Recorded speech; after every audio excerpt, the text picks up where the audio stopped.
আসসালামু আলাইকুম। সবাইকে স্বাগত জানাচ্ছি গ্লোবাল ভিউজে। আপনাদের সাথে আছি আমি তানজিলা হক। আজ জানাবো আন্তর্জাতিক গণমাধ্যমে আলোচিত সংবাদ ও বিশ্লেষণ। পাকিস্তানে হামলা চালিয়ে এত কঠোর জবাব পাবে কখনো ভাবেনি ভারত। ইসলামাবাদের পাল্টা হামলায় নয়াদিল্লি এখন বিপর্যস্ত। শুক্রবার দিবাগত রাতে ভারতের ২৬ স্থানে মিসাইল, ড্রোন ও আর্টিলারি দিয়ে ভয়াবহ হামলা চালিয়েছে পাকিস্তান। নয়াদিল্লি বলেছে ২৪ ঘন্টায় ভারতের ৩৬ স্থানে পাকিস্তান ৩০০ থেকে ৪০০ ড্রোন দিয়ে হামলা চালিয়েছে। এর জবাবে ভারতও পাকিস্তানে হামলা চালিয়েছে। তবে এ পর্যন্ত ভারতের ব্যবহার করা ৭৭টি ইসরায়েলি ড্রোন ভূপাতিত করেছে পাকিস্তান। সংঘাতে ৫০ ভারতীয় সেনা নিহত হন বলে জানিয়েছে ইসলামাবাদ। চীন, তুরস্ক, আজারবাইজান ও নিজেদের তৈরি অত্যাধুনিক অস্ত্রে যখন পাকিস্তান রণাঙ্গনে বীরত্ব দেখাচ্ছে, তখন যুদ্ধে ভারতের পক্ষে ইসরায়েল ছাড়া কেউ নেই বলে মন্তব্য করেছেন পাকিস্তানের প্রতিরক্ষা মন্ত্রী।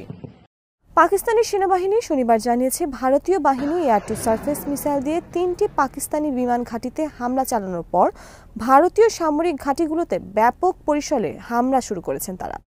পাকিস্তানি সেনাবাহিনী শনিবার জানিয়েছে ভারতীয় বাহিনী এয়ার টু সারফেস মিসাইল দিয়ে ৩টি পাকিস্তানি বিমান ঘাঁটিতে হামলা চালানোর পর ভারতীয় সামরিক ঘাঁটিগুলোতে ব্যাপক পরিসরে হামলা শুরু করেছেন তারা। এই অভিযানের নাম দেওয়া হয়েছে বুনিয়ানুম মারসুস, যার অর্থ সীসা ঢালা প্রাচীর। পবিত্র কুরআনের আয়াত থেকে শব্দ দুটি নেওয়া হয়েছে। এখানে বলা হয়েছে, আল্লাহ তাদেরকে ভালোবাসেন যারা তার পথে সারিবদ্ধভাবে লড়াই করেন, যেন তারা সীসা ঢালা প্রাচীর।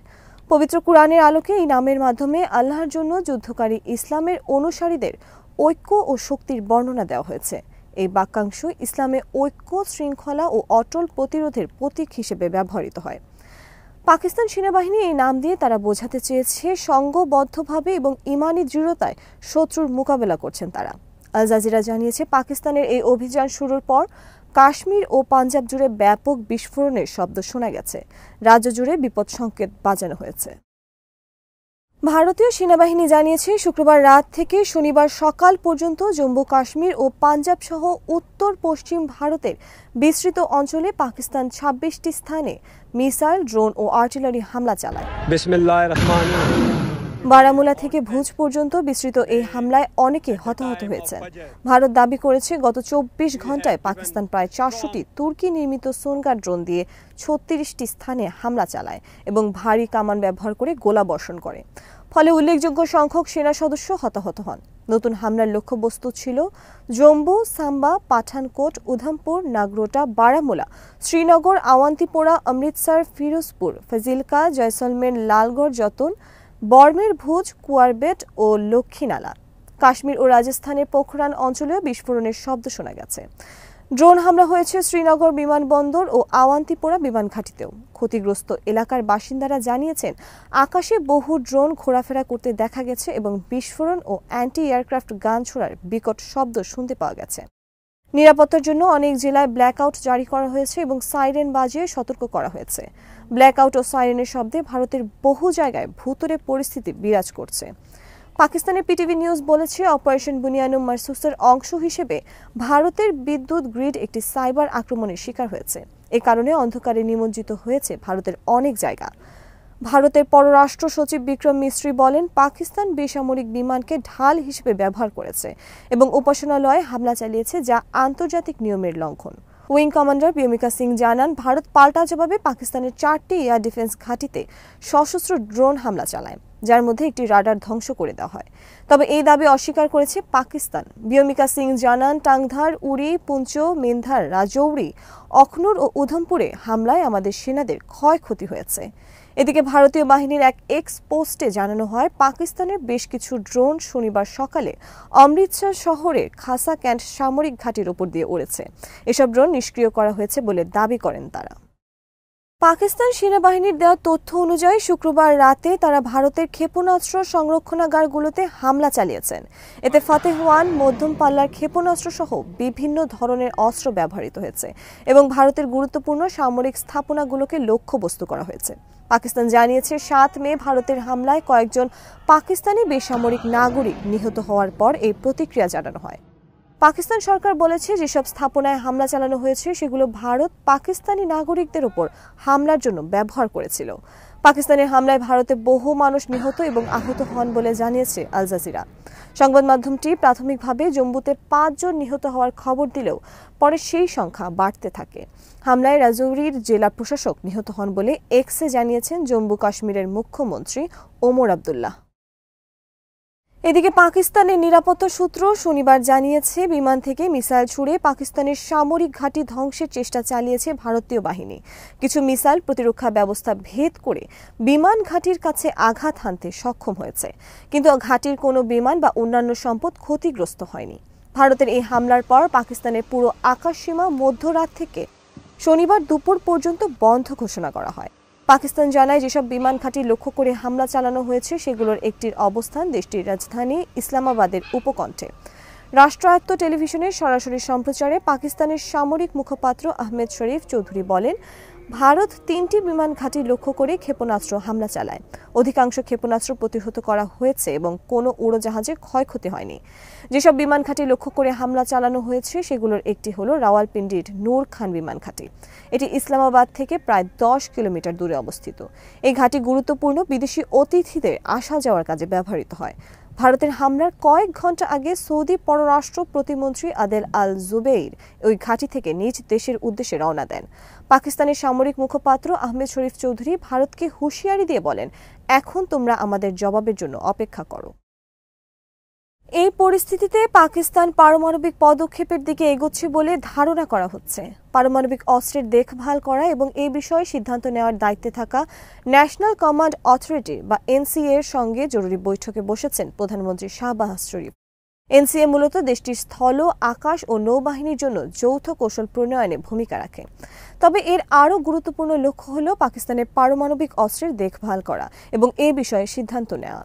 এনসিএ বৈঠকে সভাপতিত্ব করেন প্রধানমন্ত্রী। এছাড়া পররাষ্ট্রমন্ত্রী, প্রতিরক্ষা মন্ত্রী, স্বরাষ্ট্র ও অর্থমন্ত্রী এবং প্রতিরক্ষা সামগ্রী উৎপাদন বিষয়ক মন্ত্রীও এ সংস্থার সদস্য। সর্বশেষ 24 ঘন্টায় ভারতের 36টি স্থানে পাকিস্তান 300 থেকে 400টি ড্রোন ব্যবহার করে হামলা চালায় বলে দাবি করেছে নয়াদিল্লি।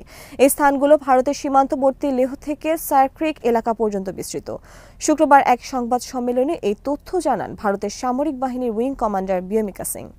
এই ভয়াবহ পরিস্থিতিতে শুক্রবার ভারতের হরিয়ানা রাজ্যের আম্বালা জেলায় রাতে সব আলো নিভিয়ে রাখার নির্দেশনা দেয় জেলা প্রশাসন। জেলাটিতে ভারতের গুরুত্বপূর্ণ বিমান ঘাঁটি রয়েছে। নির্দেশনা অনুযায়ী জেলায় রাত 8টা থেকে সকাল 6টা পর্যন্ত আলো জ্বালানো নিষিদ্ধ করা হয়েছে। পরবর্তী নির্দেশ না দেওয়া পর্যন্ত তা কার্যকর থাকবে। বিয়মিকা সিং দাবি করেন, পাকিস্তানের এসব ড্রোনের অনেকগুলো ধ্বংস করেছে ভারতের সশস্ত্র বাহিনী। পাঞ্জাবের ভাতিন্ডা সামরিক ঘাঁটিতে হামলা চালাতে একটি সশস্ত্র ড্রোন পাঠানো হয়েছিল, তবে তা ব্যর্থ করে দেওয়া হয়। জবাবে পাকিস্তানের 4টি আকাশ প্রতিরক্ষা স্থাপনা নিশানা করে সশস্ত্র ড্রোন হামলা চালানো হয়। এ সময় দেশটির একটি রাডার ব্যবস্থা ধ্বংস করতে সক্ষম হয় ভারত, তবে পাকিস্তান এই দাবি অস্বীকার করেছে। এদিকে 2 দিনের সংঘাতে ভারতের 77টি ড্রোন ভূপাতিত করেছে ইসলামাবাদ। পাকিস্তানের সামরিক বাহিনীর একটি সূত্র এএফপিকে জানিয়েছে, বুধবার দিনভর ভারতের 29টি ড্রোন ধ্বংস করেছে পাকিস্তানি সেনাবাহিনী। সেদিন রাত থেকে বৃহস্পতিবার পর্যন্ত আরও 48টি ড্রোন ধ্বংস করা হয়েছে। ভারতের আকাশসীমা থেকে ড্রোনগুলো পাকিস্তানে প্রবেশ করেছে বলে জানায় ওই সূত্র। ভারতের ড্রোন হামলা ও কামানের গোলার আঘাতে পাকিস্তানের মৃত্যুর সংখ্যাও বেড়েছে। পাকিস্তানি পুলিশ জানিয়েছে, বৃহস্পতিবার দিবাগত রাতে পাকিস্তান নিয়ন্ত্রিত কাশ্মীরে গোলাবর্ষণ করে ভারত। এতে এক নবজাতক সহ 5 জন নিহত হন। এর আগে বুধবার পর্যন্ত 31 জন নিহত হওয়ার খবর জানিয়েছিল পাকিস্তান। এ নিয়ে 3 দিনে ভারতের হামলায় 36 জন নিহত হওয়ার খবর জানালো দেশটি। অন্যদিকে পাল্টা হামলায় শুক্রবার পর্যন্ত অন্তত 50 জন ভারতীয় সেনা নিহত হন বলে পাকিস্তানের তরফ থেকে জানানো হয়েছে। ভারত ও পাকিস্তানের মধ্যকার উত্তেজনা নিজেদের নামিয়ে আনা উচিত মন্তব্য করছেন মার্কিন ভাইস প্রেসিডেন্ট জেডি ভ্যান্স। তিনি বলেছেন, যুক্তরাষ্ট্র এই পারমাণবিক শক্তিধর 2 এশীয় প্রতিবেশীকে নিয়ন্ত্রণ করে না এবং তাদের মধ্যে যুদ্ধ মোটেও আমাদের দেখার বিষয় নয়। ফক্স নিউজের the story with Martha McCullum অনুষ্ঠানকে দেওয়া সাক্ষাৎকারে ভ্যান্স বলেন, আমরা চাই যত দ্রুত সম্ভব এই পরিস্থিতি শান্ত হোক, তবে এই দেশগুলোকে আমরা নিয়ন্ত্রণ করতে পারি না। আমরা বড়জোর এই দেশগুলোকে উত্তেজনা কিছুটা প্রশমিত করার জন্য উদ্বুদ্ধ করতে পারি। আমরা এমন যুদ্ধের মধ্যে জড়াতে চাই না যা মূলত আমাদের দেখার বিষয় নয়। এটা এমন কোনো বিষয় নয় যেখানে যুক্তরাষ্ট্রের নিয়ন্ত্রণের সুযোগ আছে। কয়েকজন বিশ্লেষক এবং সাবেক মার্কিন কর্মকর্তা আল জাজিরাকে বলেছেন, ইউক্রেনে রাশিয়ার যুদ্ধ এবং গাজা ইসরায়েলের যুদ্ধে কূটনৈতিক লক্ষ্য অর্জনের দিকেই এখন যুক্তরাষ্ট্রের মনোযোগ। আর সে কারণে ভারত পাকিস্তানের মধ্যকার উত্তেজনা শুরুর প্রাথমিক সময়টাতে যুক্তরাষ্ট্র দুই দেশকে সরাসরি চাপ নাও দিতে পারে। ভারত পাকিস্তানকে নিজেদের মতো ছেড়ে দিতে পারে ওয়াশিংটন। এদিকে মার্কিন পররাষ্ট্রমন্ত্রী মার্কো রুবিও শুক্রবার পাকিস্তানি সেনাপ্রধান আসিম মুনিরের সঙ্গে কথা বলেছেন। তিনি মার্কিন মধ্যস্থতার প্রস্তাব দিয়েছেন। পররাষ্ট্র দপ্তরের এক বিবরণীতে বলা হয়েছে, রুবিও উভয় পক্ষকে উত্তেজনা কমানোর উপায় খুঁজে বের করার জন্য অনুরোধ করেন। ভবিষ্যতে সংঘাত এড়াতে গঠনমূলক আলোচনা শুরু করার জন্য মার্কিন সহায়তারও প্রস্তাব দেন তিনি। পাকিস্তানের প্রতিরক্ষা মন্ত্রী খাজা মোহাম্মদ আসিফ শুক্রবার বলেছেন, ভারতের পাশে শুধু ইসরায়েল ছাড়া আর কোনো দেশ নেই। জাতীয় পরিষদে বক্তব্য দিতে গিয়ে তিনি বলেন, বিশ্বের বেশিরভাগ দেশ এই ইস্যুতে নিরপেক্ষ অবস্থান নিয়েছে। আসিফ আরও জানান, পাকিস্তানের বন্ধু রাষ্ট্রগুলোর মধ্যে চীন, তুরস্ক ও আজারবাইজান স্পষ্টভাবে পাকিস্তানের পক্ষে অবস্থান নিয়েছে। চলমান পরিস্থিতি নিয়ে পাকিস্তান সরকার ইরান, সংযুক্ত আরব আমিরাত, সৌদি আরব, চীন ও কাতারের সঙ্গে প্রতিদিন যোগাযোগ রাখছে বলেও পার্লামেন্টকে অবহিত করেন তিনি। আল মায়াদিনের খবরে বলা হয়, ইয়েমেনের হুথি আনসার আল্লাহর নেতৃত্বাধীন সশস্ত্র বাহিনী আবার হাইপারসনিক ব্যালিস্টিক ক্ষেপণাস্ত্র দিয়ে ইসরায়েলের বেন গুরিয়ন বিমানবন্দরে হামলা চালিয়েছে। পাশাপাশি একটি ইয়াফা ড্রোন দিয়ে তেল আবিবে সফল হামলা চালিয়েছেন তারা। সশস্ত্র বাহিনীর মুখপাত্র ইয়াহিয়া সারি শনিবার এক বিবৃতিতে এ তথ্য জানান। মুখপাত্র বলেন, আমাদের ক্ষেপণাস্ত্র ইউনিট একটি বিশেষ সামরিক অভিযানে ইসরায়েলের জাফা অঞ্চলে অবস্থিত বেন গুরিয়ন বিমানবন্দরকে লক্ষ্য করে একটি হাইপারসনিক ব্যালিস্টিক ক্ষেপণাস্ত্র নিক্ষেপ করেছে। সর্বশক্তিমান আল্লাহর দয়ায় ক্ষেপণাস্ত্রটি তার লক্ষ্যবস্তুতে সফলভাবে আঘাত এনেছে এবং শত্রুর আকাশ প্রতিরক্ষা ব্যবস্থা তা প্রতিহত করতে ব্যর্থ হয়েছে। এর ফলে লক্ষাধিক দখলদার ইহুদিবাদী ভয়ে আতঙ্কে আশ্রয় কেন্দ্রের দিকে ছুটে যায় এবং প্রায় 1 ঘন্টার জন্য বিমানবন্দরের ফ্লাইট চলাচল বন্ধ হয়ে যায়। ইসরায়েলি বাহিনীর গণহত্যামূলক অপরাধের জবাবে এবং গাজায় নিরীহ মানুষের উপর চালানো আগ্রাসনের প্রতিক্রিয়ায় ফিলিস্তিনি জনগণ ও তাদের প্রতিরোধ যোদ্ধাদের সমর্থনে এই অভিযান চালানো হয়েছে বলে উল্লেখ করেন তিনি। ইসরায়েলি সংবাদপত্র হারেটস জানিয়েছে, মার্কিন প্রেসিডেন্ট ডোনাল্ড ট্রাম্প মধ্যপ্রাচ্যে একটি বড় কৌশলগত চুক্তির দিকে এগোতে চাইছেন, বিশেষ করে সৌদি আরবের সঙ্গে। তবে এই পথে গাজা যুদ্ধ এখন প্রধান বাধা হিসেবে দেখা দিয়েছে, যে কারণে গাজায় চলমান আগ্রাসন বন্ধে এবং হামাসের সঙ্গে একটি সমঝোতায় পৌঁছাতে ইসরায়েলের উপর ব্যাপক চাপ সৃষ্টি করছে যুক্তরাষ্ট্র। প্রতিবেদন অনুযায়ী হোয়াইট হাউস তেল আবিবকে সতর্ক করে বলেছে, যদি তারা হামাসের সঙ্গে যুদ্ধবিরতির চুক্তিতে সম্মত না হয় তাহলে তাকে একাই পরিণতির মুখোমুখি হতে হবে। মার্কিন প্রেসিডেন্ট আগামী সপ্তাহে সৌদি আরব, কাতার ও সংযুক্ত আরব আমিরাত সফরে যাচ্ছেন। তার এই সফরের আগে গাজায় যুদ্ধবিরতির ইস্যু নিয়ে যুক্তরাষ্ট্রের কূটনৈতিক চাপ আরও বেড়েছে বলে জানায় সংবাদ মাধ্যমটি। এদিকে ডোনাল্ড ট্রাম্প ইসরায়েলের প্রধানমন্ত্রী বেঞ্জামিন নেতানিয়াহুর সঙ্গে সরাসরি যোগাযোগ বন্ধ করে দিয়েছেন বলে জানিয়েছে ইসরায়েলের একটি রেডিও। আর্মি রেডিওর সাংবাদিক ইয়ানির কজিন এক্সে দেওয়া এক পোস্টে বলেন, ইসরায়েলের কৌশলগত বিষয়ক মন্ত্রী রন ডারমারকে ট্রাম্পের এক ঘনিষ্ঠ সহযোগী জানিয়েছেন, ট্রাম্প মনে করছেন নেতানিয়াহু তার সঙ্গে প্রতারণা করছেন। পরিচয় গোপন রাখা ওই কর্মকর্তা বলেন, ট্রাম্পকে একটি বিষয় সবচেয়ে বেশি খেপিয়ে তোলে যখন কেউ তাকে বোকা বানানোর চেষ্টা করে। এ কারণেই তিনি নেতানিয়াহুর সঙ্গে সরাসরি যোগাযোগ বন্ধ করার সিদ্ধান্ত নেন। আজ এখানেই শেষ করছি। সবাই ভালো থাকুন, সুস্থ থাকুন আর দেখতে থাকুন বিডিভিউজ। চ্যানেলটি ভালো লাগলে সাবস্ক্রাইব করুন, সংযুক্ত থাকুন আমাদের ফেসবুক পেজে। আল্লাহ হাফেজ।